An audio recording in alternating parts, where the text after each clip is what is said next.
This podcast is sponsored by nobody. Hey dudes, welcome to Splat from the Past, the only 80s themed horror sci-fi show where things can get totally radical. Now today I will be welcoming back the awesome Angela O'Neill. She is promoting a new album that's going to be coming out soon that she was a part of for a jazz musician named Paul Literal. And she sent me a couple of the finished tracks, and they sound great. I mean, they are a throwback, to knee-high jazz from back in the day. I enjoyed listening to them, and we're going to talk about that new album, promote gigs that she has, with her band, The Outrageous Eight, and all of that stuff.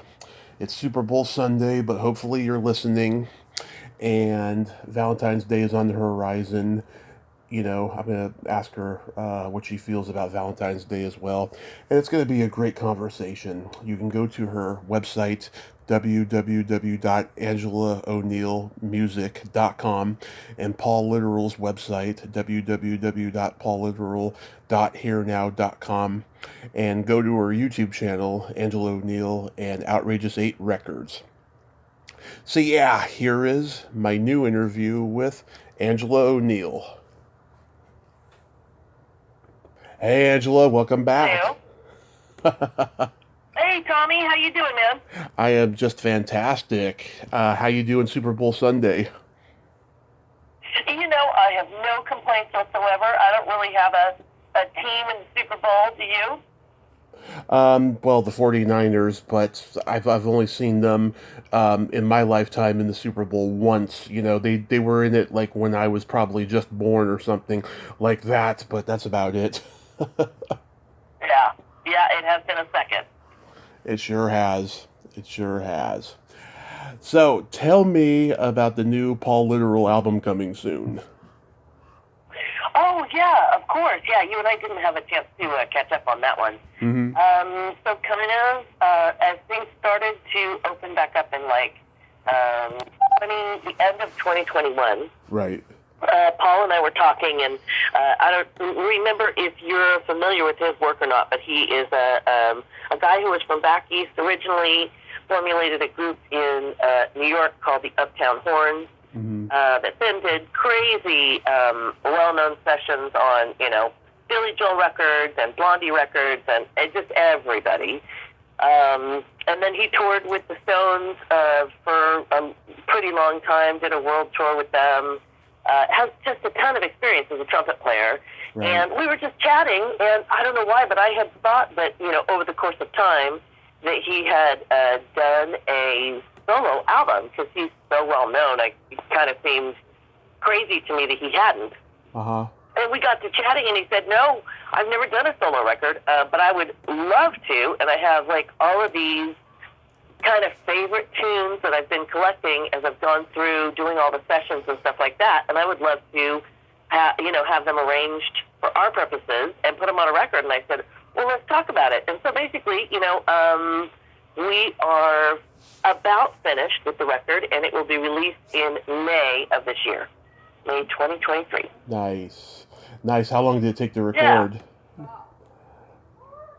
How long did it take to record? It was... Sorry. Yeah, it was 2021. So if we all remember in the Wayback Machine, 2021 was a series of opening and then kind of closing in terms of being able to go into the studio and record stuff. So it had a stop and start kind of aspect to it because of COVID, mm-hmm. and the restrictions that we were limited to during the course of that year. So it slowed us down a little bit because of those restrictions. Mm-hmm. So we started at 20, it took us about a year and a half plus, mm-hmm. to finish the record.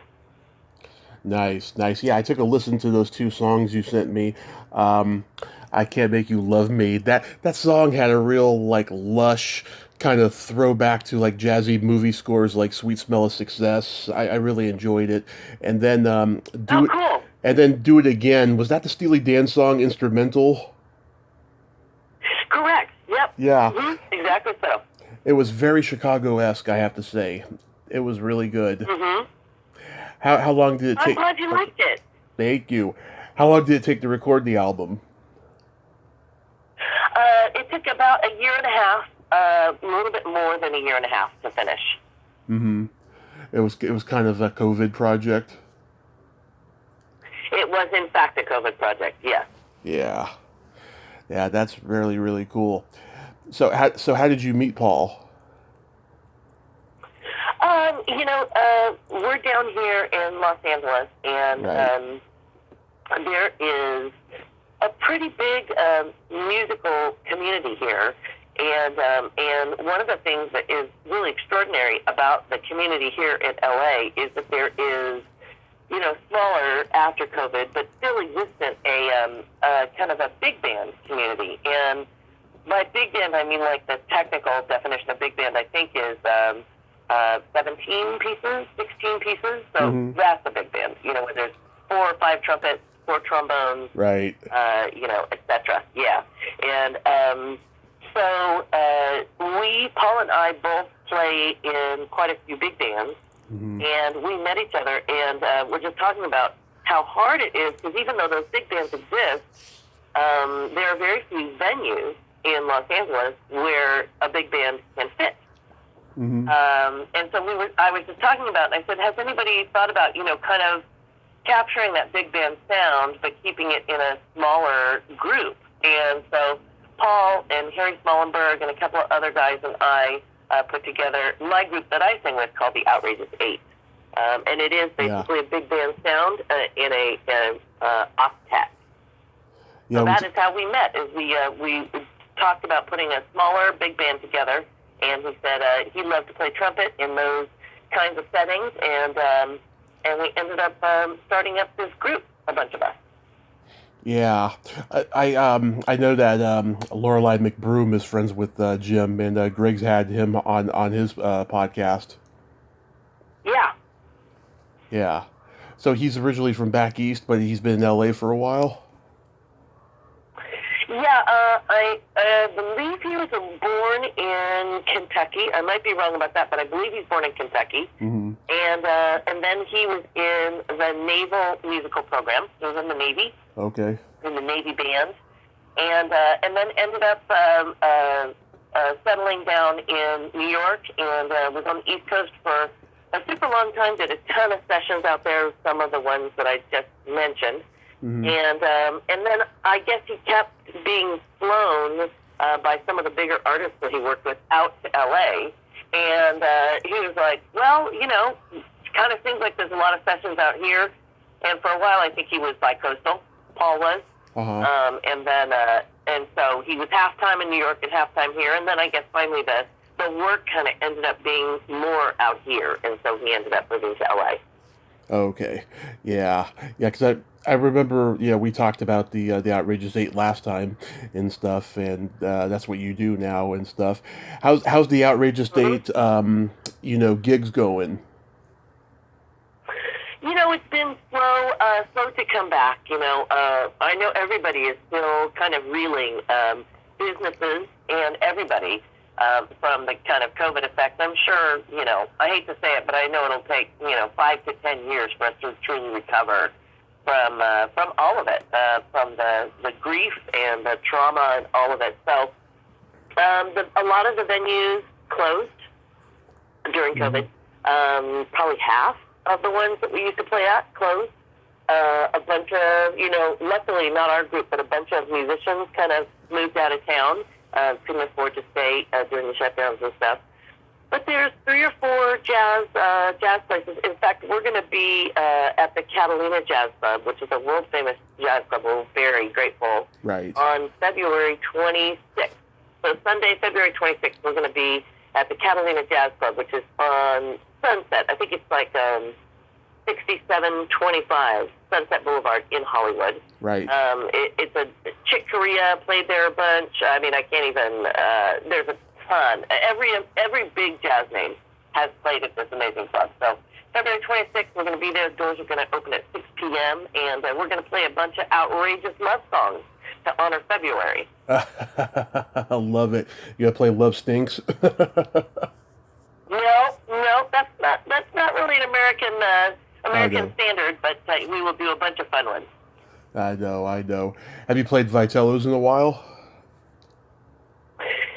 Vitello's, actually, we played December 12th, I believe. We played a Christmas show there. It was very successful, sold out, and really a joy to play there. And then about 2 weeks ago, we just played at Campus Jack's in Newport Beach. Oh, So yeah, we've been very lucky with the gigs. Knock on wood. yeah. How was that last gig you just mentioned? Campus Jack's. Yeah. Campus Jack's is a beautiful little club down in Newport Beach. Sounds far away, and the band and I were just saying the other day. It sounds like it, but literally is. You jump on the 405 and you just drive straight south, and you get off at Campus Drive, and you drive one block, and you're at the club.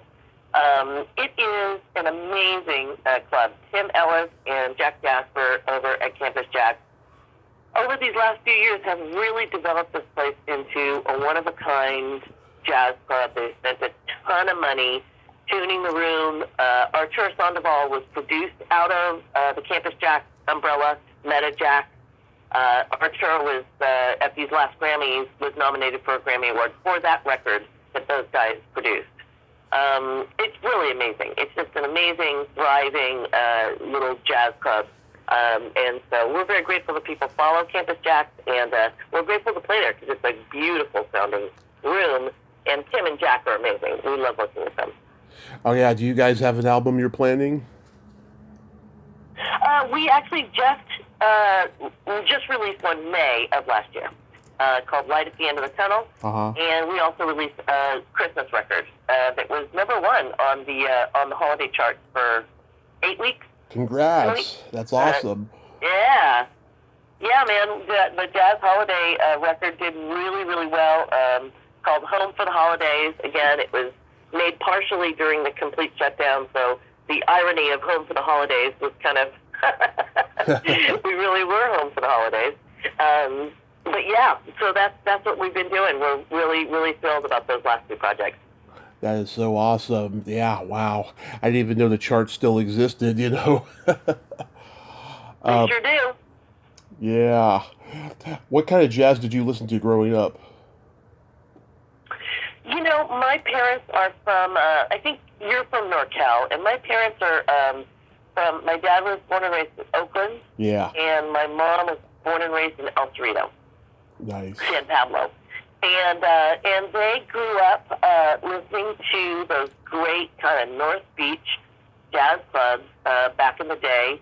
And kind of when I was growing up, you know, my dad was a history and poli-sci teacher at Santa Rosa High School, and he would play everybody. He played a lot of Buddy Rich. They played a lot of Carmen McRae. That was probably my mom's favorite singer. Kind of Stan Kenton, you know, Errol Garner, just really from soup to nuts in terms of jazz. They just played everybody because that area in San Francisco was really, really hot in the late 50s, early 60s. So they saw a bunch of those artists, and then, you know, we listened to their records as I was growing up. So, yeah, I'm just really lucky that my parents were so musically oriented. Yeah, I love the old big band stuff too, but I also love, you know, Traffic in Chicago, Blood, Sweat, and Tears. You know, it's amazing how those guys made jazz music that you can listen to while high, you know? Right. Yeah. It was that crossover kind of between jazz and the, you know, late 60s, early 70s, too. In fact, on Paul Litterall's record, we do a cover of Lonesome Susie, which nice. you may know. Yeah. So I didn't send you that one yet, but that's a great tune, and we did an amazing kind of interpretation of that tune. Oh, that is so awesome. Yeah. Yeah, it's just, you listen to that music and you go, God, where did that come from? I mean, it came from some really good experimental drugs and just natural talent, you know? Yeah. Yep. Exactly. Yeah, it's so crazy. Oh, that is so awesome, though, that you got all that going on. Um, Last time we talked, you know, I mentioned to you the movie Vicious Lips that you were in, and you said you didn't remember anything about it. And I talked to Drew Ann Perry last year, and she didn't remember anything either. You guys must have had a little too much fun on that set. It was just that it was like a day. I don't think that we shot more than a day. It's funny because I actually just did a Zoom interview with a documentary director, producer, because they're re-releasing the other movie that I was in called Sorority House Massacre. Right. They're remastering it and re-releasing it on something, Blu-ray. And we were talking about what was the name of that director? Albert Pune, right? Yes. He's the director of Vicious Lips. Yes. He went on to do some other really exciting projects as well. Oh, yes. But it was, the low-budget movie situation is, you show up there at your call time.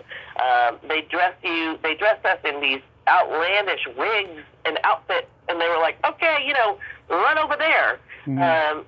There wasn't any, I don't remember anything untoward happening. We weren't drunk or doing drugs or anything like that, if that's what you're kind of getting at. Yeah. That wasn't the scene at all. It was just fast.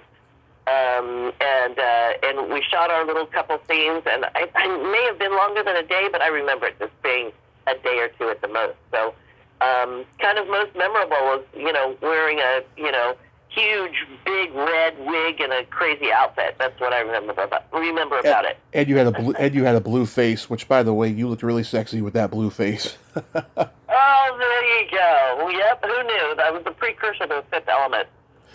Yeah.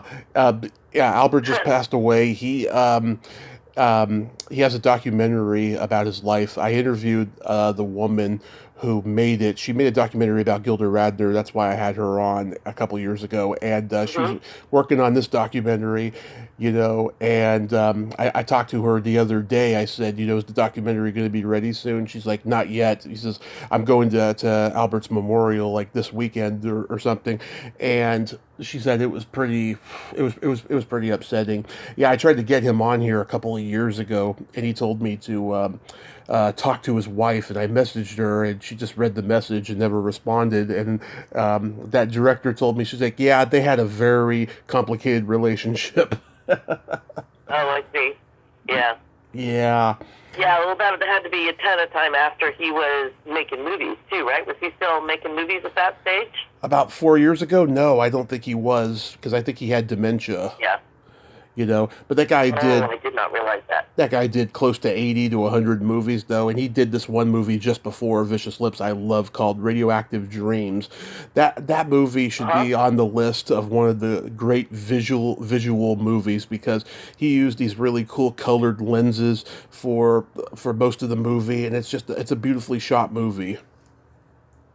Yeah, I've actually seen that movie, and I am definitely a fan of his. I mean, imagine that so long ago, that's way before visual effects and all that kind of stuff. He was doing all those kinds of crazy effects in camera, which is pretty impressive. We kind of take it for granted now because it's all kind of digitally oriented, but not then.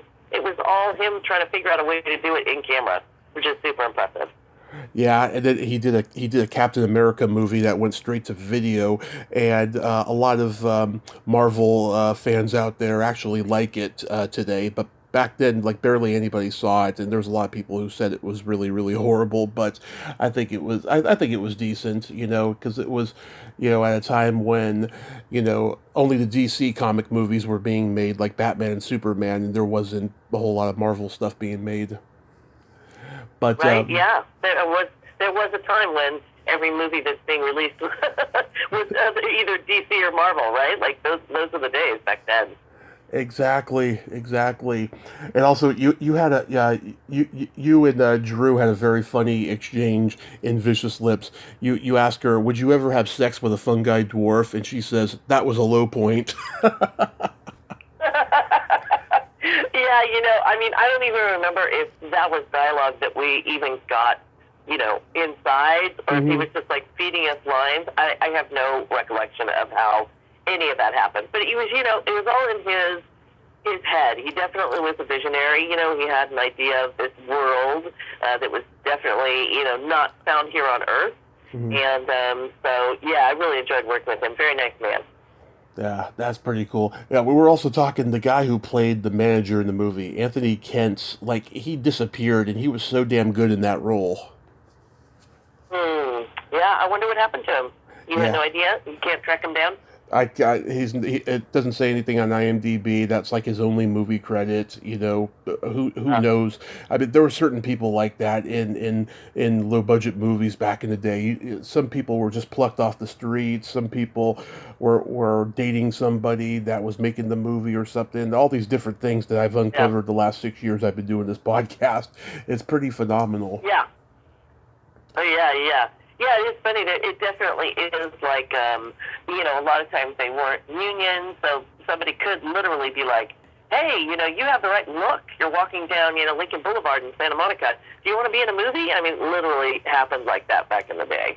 And just put them on camera. You're just like, you look right for it. Okay, why don't you try it? And who knows what happened to him after that. So that's pretty funny, yeah.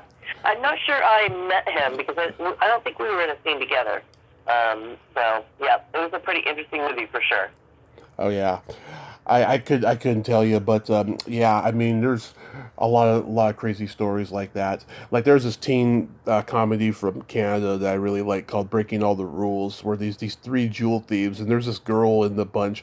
She's like this butchy kind of tough lesbian type of chick, right? And like one of the actors in the movie Mm-hmm. told me she was some girl that was literally off the streets that the director was having an affair with, and like everyone on set could not stand her. She was just like her character in the movie, very rude and tough, and like everyone said, we're not going to the rap party if she's going to be there.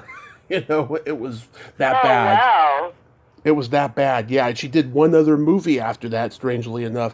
And then, who knows if she's still alive? I've actually Googled her name to see if there's an obituary or anything about what she's doing today. You know, Yeah. crazy. So this Yeah. week, Those low budget movies. yeah, I love them. So this week is Valentine's Day, my least favorite holiday. Um, Oh no, how come? Well, when I was a kid, girls made fun of me a lot, and they would give me Valentines on Valentine's Day because they had to, but then they continued being mean to me, you know. It was Uh always huh. it was always like that. I have one good memory of Valentine's Day and one bad one. Do you have one good one or one bad one? You know what? I don't have any bad ones. I look at it differently than that. I think I was kind of checked out from Valentine's Day. Yeah. I think it's a good opportunity to kind of be loving to everybody for a day and have an excuse to be kind of sappy and sing sappy love songs. And no, but tell me. So I don't have any bad. I don't have any bad stories. I only have good experiences on Valentine's Day. But what were yours? Okay, I'll start with the bad. So in Okay. 2009, I had my first Valentine ever. I'd been going out with this girl for a couple of weeks. She came into the bar that I worked at when I was a bouncer, and she was this beautiful, heavyset girl. Her name was Leah. She was a Catholic schoolgirl back in the day. Her and I were both like 25 at the time, going on 26, and we have a Valentine's Day date, and we were going to meet up at this club, and we were just going to meet up for drinks at this club. And when she met up with me, she was already wasted.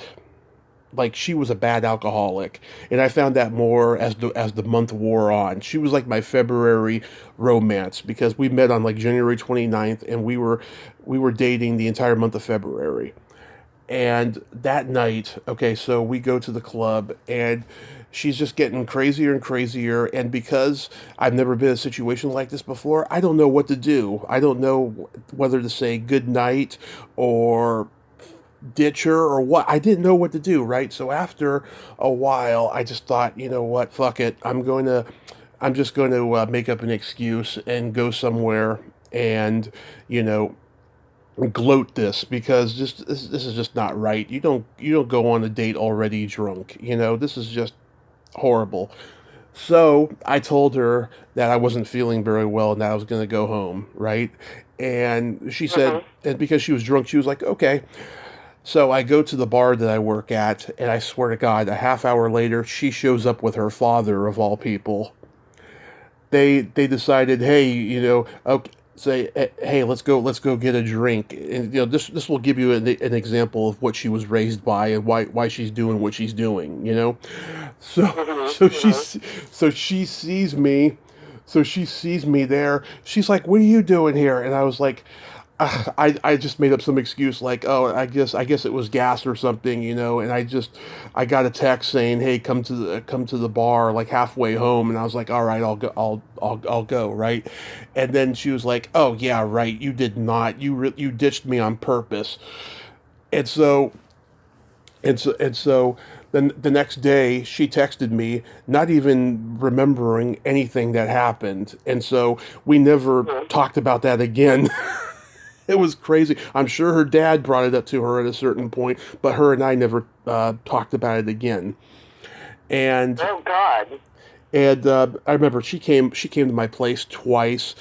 We think she may have stolen my mom's credit card because the charges that my mom found online matched a liquor store she told me about one time. And Oh. every time she came home, she came over twice. Both times we made out, and she didn't want to go any further than that. And I always thought that was just weird. It made me feel unattractive. And then Uh huh. finally on February 28th, she comes into the bar with another guy, and that just gave me the hint. Okay, we're through. And then Right. Right. Right. she came into the bar twice after that during the course of that year until I got fired. And the second time, both times she was just trying to be nice, and I just after the second time, I was just like, "Fuck you," don't come in here and pretend like nothing happened. It's just it's stupid. Right. So that was the worst Valentine's Day ever. But here's the good one. On Okay. Good. on Valentine's Day 2006. My supervisor, her and I worked together for 6 months, and then she transferred to another store. But Valentine's Day was her last night there, and her and I were flirting all the time. She's married with 3 kids, but we were always flirting, and we people were always talking about us, saying like those two should be together and stuff and all this. And on the very last night, we worked a night shift, so when my shift was over at 11, her and I went into the cooler refrigerator. She turned the air off, and we had a quickie, and it was amazing, Angela. It was amazing. It was freezing cold, even with the fan off, but it was amazing. And that was my favorite Valentine's Day experience. Okay. Good. Yeah. I wanted an encore with her a couple years later, but by that point I was drinking hard, and so I didn't roll through. She was like working at another place down the street from me by that point, and it never happened. And she doesn't talk to me anymore at all, which saddens me. A lot of people from my hometown don't talk to me anymore ever since I started this podcast. You know, it's like a lot of them, they knew I had potential to do something special, but they just have a problem with it at the same time. I don't know what it is. Oh, It's gotcha. it's Uh sad. huh. You know that old saying, a star is never a star in his own home. That's what that's like. Right. Yeah. It's pretty interesting. So are you dating anybody? Oh well, that's a little personal, don't you think? No, but But yeah. well, I mean, like, I mean, do you have someone you can share Valentine's Day with? I sure do. Awesome. Awesome. Yeah, I've been single for a while, and I don't have any plans of being in a relationship unless that's God's plan for me in the future. I just don't go out looking for it anymore. I'm gonna be 40 in June, so you know I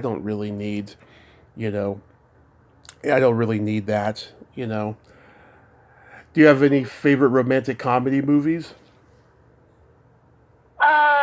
There's a bunch of them. I occasionally, like I think one of my favorites that I always watch is I really like Notting Hill. Hmm. It's Yeah. such a sappy old movie, but I like it so much. Julie Roberts is just great in it, and Hugh Grant is like, I don't know, like traditional old classic Hugh Grant. Hmm. Let's see. I'm trying to think if I like any of the ones that have come out recently. I can't think of anything offhand. What's your favorite? What's your favorite romantic comedy? My top three are Woody Allen's Annie Hall, Love that movie. I have it whole memorized. I just love it so much.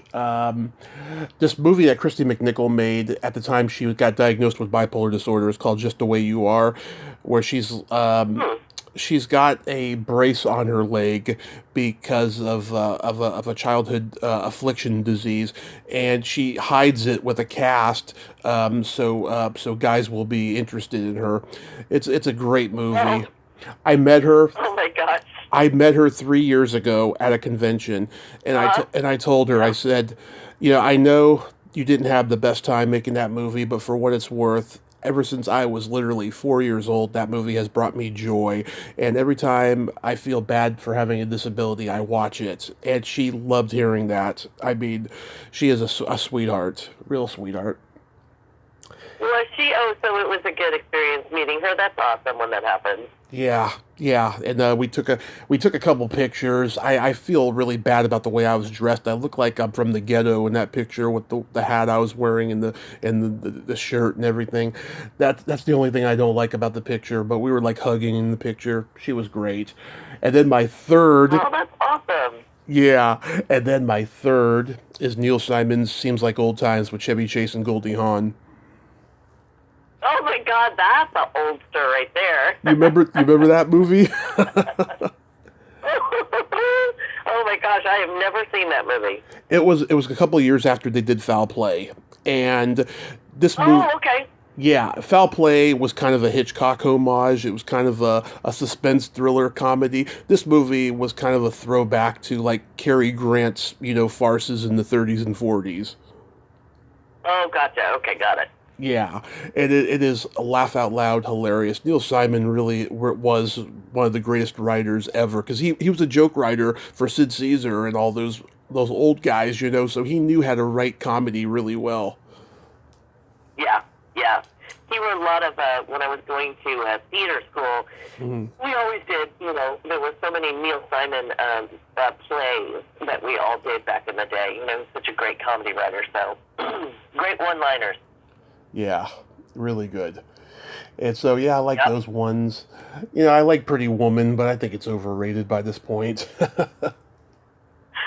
It is a good movie, but yeah, it's one of those that everybody has seen, kind of. But it's great. I mean, Gary Marshall is a great Oh, romantic comedy. I even like what was the one that he did later with her that I thought was funny? Runaway Bride. Runaway Bride? Yeah. Is that what it was called? Yeah, my mom and I saw that in the theater. We were just cracking up.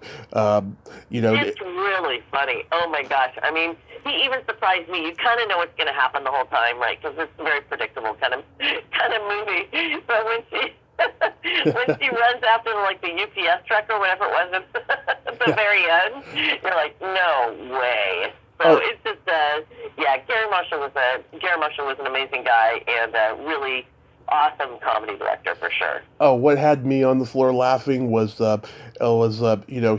won't she won't talk to him and do an interview. So like he's like showing up everywhere she's at, including her fiance's school, and he's like wearing the school jacket and hat, and he's like, hey, thanks, man. Yeah, Thanks for that. Oh God, I was cracking yeah. up at that.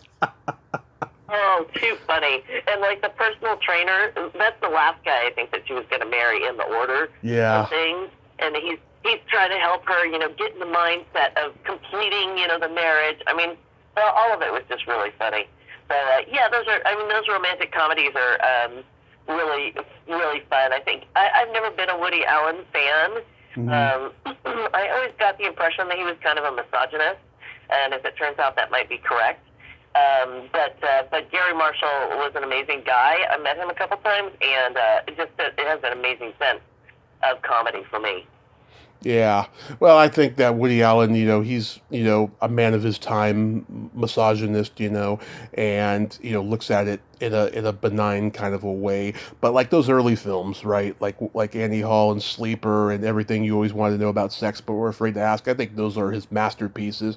He got a little too artsy later, I mean, I like Stardust Memories, but then and Zelig, but then he just got like he was trying to be the next Fellini. Yeah. Well, I don't like any of his movies, so I don't have a period of his filmmaking that I enjoy. Yeah. Well, he does one movie a year, and he's still going at almost 90, which is Yeah, which is bizarre. So, do you have any it upcoming? is. I mean, Mhm. that's impressive. Absolutely. So, aside from the Catalina Club, do you have any other upcoming shows? I'm just really aiming towards that one. Putting on these events is Mhm. such a big deal. It takes so much to, kind of back to COVID. It takes a lot to kind of get people out of their homes and myself as well, away from the Netflix and come out to a live show these days. Mhm. It's a pretty big endeavor to put one of those shows together. So I'm just concentrating on the one for now. Nice, nice. Well, Yeah. thank, well, Angela, thank you for coming back on. And if I'm ever in LA, I'll come check you out somewhere. And I'm glad that you got all this going on. Oh yeah, it's so much fun to talk to you again, and so thankful for people who still follow music and still, if they want to follow us, and that meaning myself and the Outrageous Eight, and follow the Paul Literal record as well. Our website is outrageous8records.com. And that's the easy way for them to kind of support the music. And if they like big band or jazz, or even, I would say Paul's is kind of a jazz rock kind of crossover with a little bit of Earth, Wind, and Fire and little those kinds of things. So, yeah, if they want to support the music part of it, the Outrageous 8, and it's the number 8, records.com is the way to follow us. Awesome, awesome. You have a great day. Have a happy Valentine's Day, and be safe out You there. too. Thank you Happy so much. Valentine's to you. I hope you have a fantastically positive Valentine's Day this year. Yeah, well, it's just going to be me, so I don't have, that much, lack of hope. Well, it could still be a Valentine's Day if it is just you. It could still be fine. Oh, awesome. Thank you. All right. I'll talk to you soon, Tommy. Talk to you soon, brother. I'll talk to you soon. Okay, bye-bye. Okay, bye.